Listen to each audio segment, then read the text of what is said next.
เดียวกันบ่กับที่เบาหน่อยปักเซ่เพิ่นได้บอกให้บอยคามีนเนี่ยมันมารูปแบบเดียวกันบ่พี่น้องคิดว่าแนวใดคิดว่าทุกคำว่าผิดหรือบ่ถูกซ้ำเบาหน่อยปักเซ่ยอมรับและประจานเจ้าของได้นี่เนาะซ้ำน้อยปักเซ่ประจานเจ้าของได้ว่าบอยคามีนความคิดแบบนี้ต่ำช้าเร็วช้าซึ่งปัจจุบันนี้ที่เบาหน่อยเข้าไทยบ่ได้ก็เพราะว่าแบบนี้ไม่ใช่หรือเนาะพี่น้องบ่น้อยบ่น่าเชื่อเลยเจ้าสิเอาความคิดของไอ้บอยเนี่ยมาเฮ็ดกับหมู่เพื่อนเจ้าของที่แท้เจ้าเป็นเพื่อนเป็นเสี่ยวฮักกันนี่เองเนาะบ่น่าเลย พี่น้องเอ้ยเนาะรู้สึกว่ามันแม่นนะแม่นพี่น้องเฮามาย้อนมาฟังดูแล้วตอนนั้นน่ะเป็นบอยคามีนที่ทำแบบนี้กับเบาโบเนาะบ่น่าเชื่อสุดท้ายมาจะเป็นเบาน้อยปักเซ่เป็นหมู่เพื่อนที่เฮ็ดกันเองเนาะเอาจากความคิดต่ำๆของบอยคามีนมาใส่กับเจ้าของและมาบอกกระทำว่าเว้าเจ้าของคนสู้ชีวิตผ่านมรสุมท้องทับลงในใจเจอเรื่องร้ายทำให้เหลือเรี่ยวแรงแต่หัวใจยังไม่แพ้ไม่เคยสิ้นแสงยังคงแกร่งเดินหน้าสู้ต่อไปเพราะเราคือคนกับทักทายสบายดีและสวัสดี FC พ่อแม่พี่น้องหมู่เพื่อนเบิดทุกคนทุกท่านบ่ว่าสิเป็น FC ฝั่งไทยฝั่งลาวหรือต่างประเทศก็ยินดีต้อนรับเข้าสู่ช่อง YouTube ตู้คำปันสุขพี่น้องเอ้ยเนาะมาเจอมาพ่อตู้คำมื้อนี้พี่น้องเอ้ยเนาะประเด็นหลักๆเลยมื้อนี้ก็บ่แม่นเรื่องอีหยังพี่น้องเอ้ยเนาะล่าสุดพี่น้องเอ้ยตู้คำได้ไปเห็นคลิปนึงพี่น้องเอ้ยเนาะมันก็ผ่านมาโดนเติบแล้วแหละและตู้คำก็เห็นเนาะเห็นทางบ่าวน้อยปากเซเว้าเจ้าของและยอมรับความจริงสิ่งที่ทำลงไปเนาะก็ถือว่ายอมรับความจริงพี่น้องเอ้ยเนาะเดี๋ยวทุกคำจะพาไปเบิ่งไปชมคลิปจักหน่อยนึงและทุกคนจะเข้าใจเนาะแต่ก่อนไปเบิ่งพี่น้องฝากพ่อแม่พี่น้องกดไลค์กดแชร์กดติดตามกด Subscribe ให้ทุกคำหน่อยเด้อเนาะกดแชร์ออกไปพี่น้องเอ้ยเนาะเพื่อให้ฮู้และก็ให้ทุกคนย้อนกลับมาเบิ่งความต่ำความเลวความคิดที่แย่ของบ่น้อยปากเซพี่น้องเอ้ยเนาะเป็นแนวใดคือว่านั้นตัวคำคือว่านั้นเพราะว่าก่อนที่บาโบหรือทีมงานของบาโบหรือน้องเดียหรือน้องอย่างเบาลำมาบ่อย่างนี้แหละพี่น้องที่ถือเบาน้อยไถรีดเงินเกี่ยวกับ Gmail หรือช่อง YouTube เบอร์ลาวหรือหมู่เพื่อนกันเองและเบาน้อยก็ยอมรับว่าความคิดแบบนี้ต่ำซามเลวมากเป็นหยังคือว่ายอมรับพี่น้องเพราะว่าก่อนจะมีเรื่องราวที่เบาน้อยเนี่ยได้ไปรีดไถเงินเนี่ยพฤติกรรมนี้เนี่ยมาจากบอยคามีนพี่น้องเลยเนื่องจากบอยคามีนเนี่ยได้ไป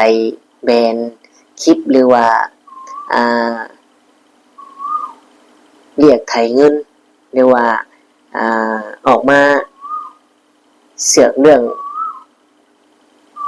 ของยูทูบเบอร์ลาวแล้วก็มีมาโบเนาะขออนุญาตชื่อมาโบที่ว่าถือบอยคามีนเนี่ยเอาไปแบนคลิปเนื่องจากว่าทั้งมาโบเนี่ยว่าเอาคลิปของบอยคามีนนี่มารีแอคชั่นเนาะบอยคามีนเลยออกมาเว้าแล้วก็มาว่าทางยูทูบเบอร์หรือว่าทางบ่าวบอยนี่เสือกอีหยังเรื่องประเทศเพิ่นเนาะเพิ่นก็เลยเว้าขึ้นมาพี่น้องแต่บังเอิญบ้านนี้น้อยปักเซเนี่ยเอามารีแอคชั่นอีกเนาะซึ่งน้อยปักเซเนี่ยยิบเอาตัวอย่างของเสี่ยวเพิ่นหรือไอ้บอยหัวล้านหรือบอยคามีนเนาะซึ่งตอนนั้นน่ะบ่าวน้อยปากเซเนี่ยเอามารีแอคชั่นแ แต่บ่ได้เอามารีแอคชั่นอย่างเดียว เอาพฤติกรรมและนิสัยที่บ่ดีของบอยคาเมนมาใส่กับยูทูบเบอร์ลาวและมาใส่กับหมู่เพื่อนเจ้าของเนาะพี่น้องและทุกคำมองว่านี่แหละที่บ่น้อยปักเซยอมรับเนาะว่าเป็นความคิดที่ต่ำและนั่นก็เข้าตัวของบ่าวน้อยเองเนาะพี่น้องเดี๋ยวทุกคำจะพาไปเบิ่งไปชมคลิปพี่น้องเนาะเพราะว่าตอนนั้นน่ะบ่าวน้อยปักเซเนี่ยหยิบเอาคลิปบาโบหรือ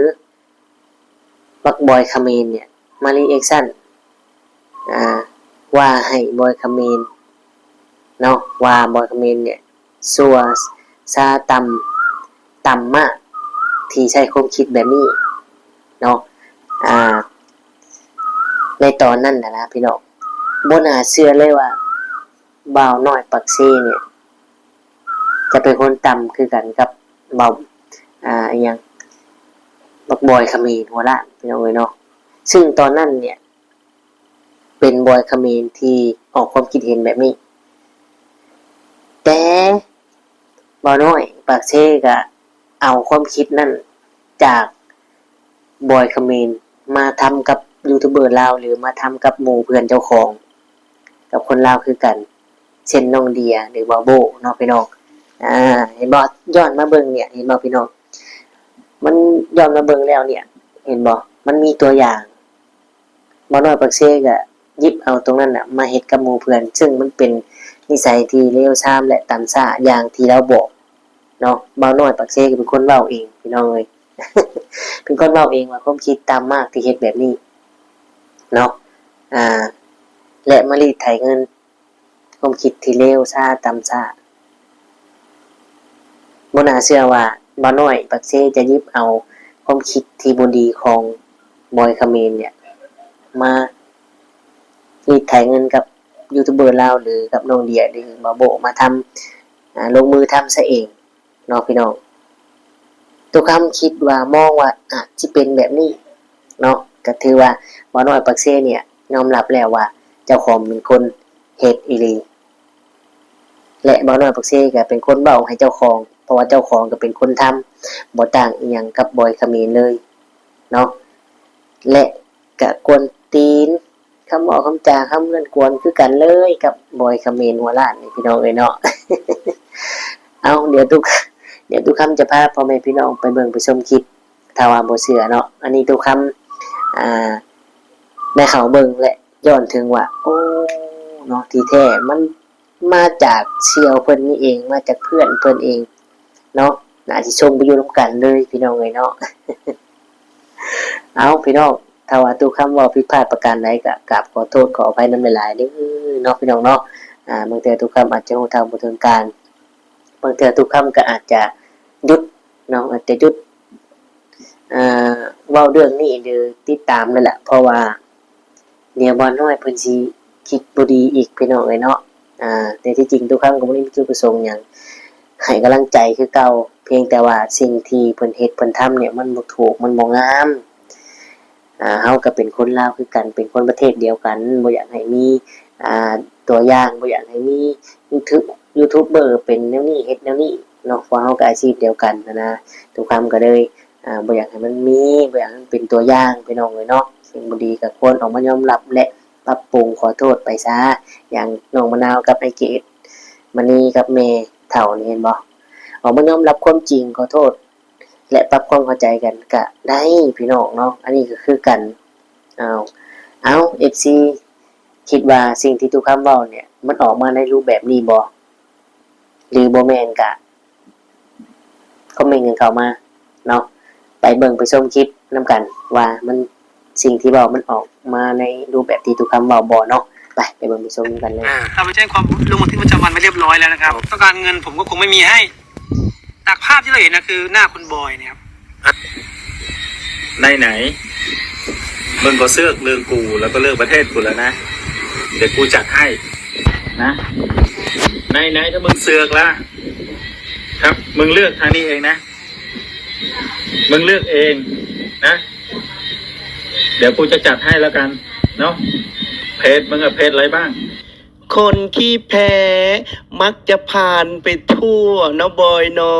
ะได้ข่าวว่าบอยช่วงนี้ไม่มีเงินซื้อข้าวกินหรอช็อตหนักหรอตั้งแต่ประเทศไทยปิดด่านเนี่ย ถึงขั้นไล่แบนคลิปยูทูบเบอร์ลาว แล้วเรียกเงินเหรอบอย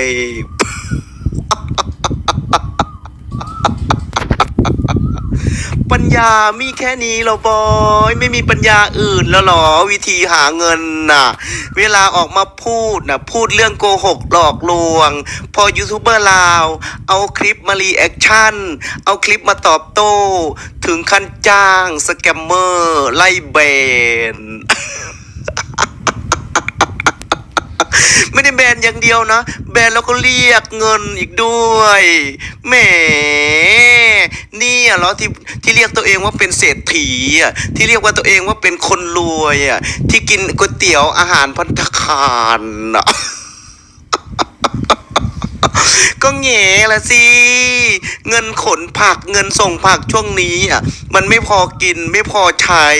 ก็เลยไล่แบนคลิปยูทูบเบอร์ลาวก็เลยไล่เรียกเงินน่ะได้กี่บาทแล้วบอยได้กี่บาทแล้วอ่ะแบ่งด้วยนะ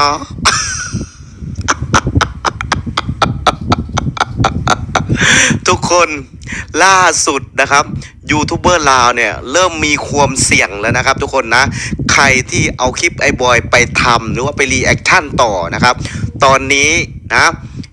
ยูทูบเบอร์ลาวหรือว่าพี่โบเราเนี่ยโดนนะครับโดนแล้วคนแรกแล้วนะครับนะไม่แน่ใจว่าเป็นไอ้บอยตัวจริงหรือว่าตัวปลอมนะครับนะแต่เราจะออกมาเตือนหลายๆคนนะครับที่ทำคลิป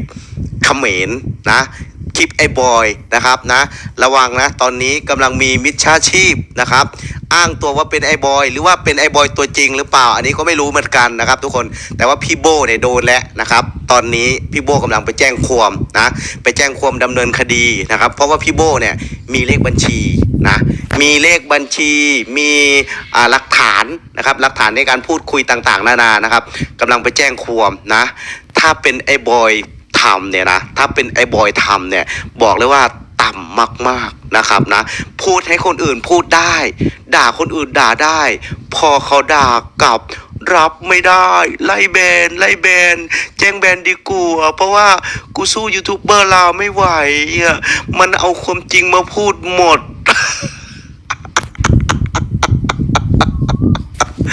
แน่ละสิมีเรื่องกับใครไม่มีอะเนาะมามีเรื่องกับยูทูบเบอร์ลาวที่เขามีประสบการณ์ในประเทศไทยอะนะเขามีข้อมูลเกี่ยวกับประเทศไทยอะนะไอ้บอยก็เลยสู้ไม่ไหวก็เลยรับความจริงไม่ได้นะเจอยูทูบเบอร์ลาวถ่ายสนามบินมาอวดถ่ายถนนหนทางมาอวดถ่ายตึกสูงมาอวดไอ้บอยถึงกับกระอักเลือดตายถึงกับไล่แบนคลิป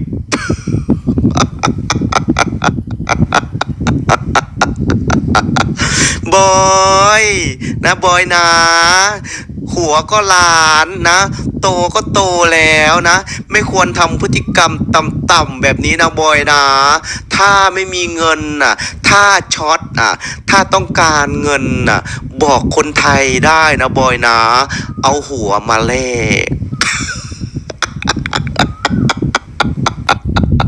รับรองว่าหัวบอยได้ราคาดีมากนะได้กว่าขายผักอีกนะบอยนะบอยขนผักเป็นเดือนน่ะหัวบอยอ่ะหัวเดียวอ่ะได้เงินเยอะกว่า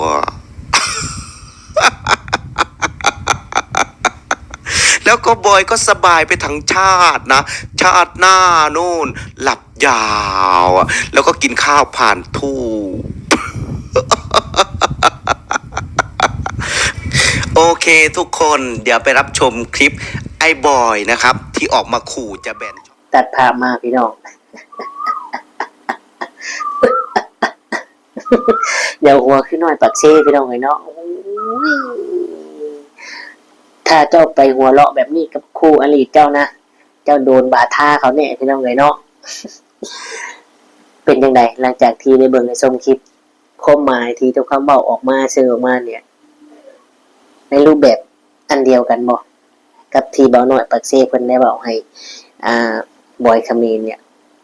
มันมารูปแบบเดียวกันบ่พี่น้องคิดว่าแนวใดคิดว่าทุกคำว่าผิดหรือบ่ถูกซ้ำบ่น้อยปักเซยอมรับและประจานเจ้าของได้นี่เนาะซ้ำน้อยปักเซประจานเจ้าของได้ว่าบอยคามีนความคิดแบบนี้ต่ำช้าเร็วช้าซึ่งปัจจุบันนี้ที่บ่น้อยเข้าไทยบ่ได้ก็เพราะว่าแบบนี้ไม่ใช่หรือเนาะพี่น้องบ่น้อยบ่น่าเชื่อเลยเจ้าสิเอาความคิดของไอ้บอยเนี่ยมาเฮ็ดกับหมู่เพื่อนเจ้าของ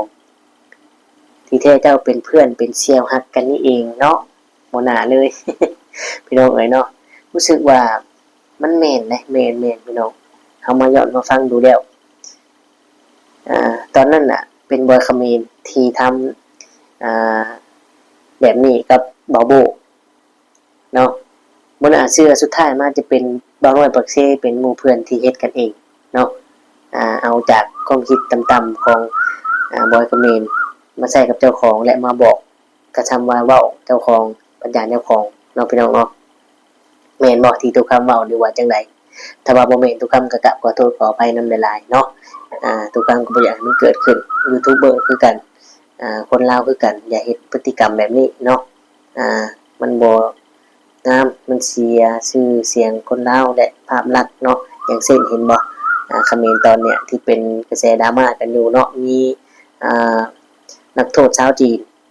ที่ได้หลบหนีแล้วก็มีน้องผู้หญิงเนาะแล้วก็ไปอนาจารลวนลามน้องผู้หญิงผู้นั้นเนาะนักโทษจีนน้องผู้หญิงนะพี่น้องเอ้ยเนาะก็เลยทำให้ความรักเห็นบอกพี่น้องเนี่ยมันก็จะเป็นแบบนี้เนี่ยพี่น้องเอ้ยเนาะเรื่องราวบ่น้อยก็ได้เอาก็ประมาณนี้พี่น้องเอ้ยเนาะขอขอบคุณกับคนในหลาย FC ที่เขามาชมกดไลค์กดแชร์ให้กดติดตามและกด Subscribe ให้ทุกคำขอบคุณกับคุณในหลายพี่น้องเอ้ยเนาะสำหรับคลิปนี้ทุกคำก็คือจะได้ขอตัวจบอำลาพระจากพ่อแม่พี่น้องไปเอาก็ดูแลกันเด้อพี่น้องเอ้ยเนาะฝากถึงแล้วก็ด้วยความเป็นห่วงเนาะดูแลสุขภาพกันเนี่ยผมผ่านนาเพราะว่าเย็นลมหนาวเนาะอยู่ต่างจังหวัดบ้านนอกเฮานี่โอ้ยแห้งหนาวพี่น้องแห้งเย็นเนาะกรุงเทพเย็นซำนี้ถึงว่าบ้านนอกนี่โอ้ยสุดยอดเอาทุกคำก็สิได้กล่าวคำว่าสบายดีและสวัสดีครับ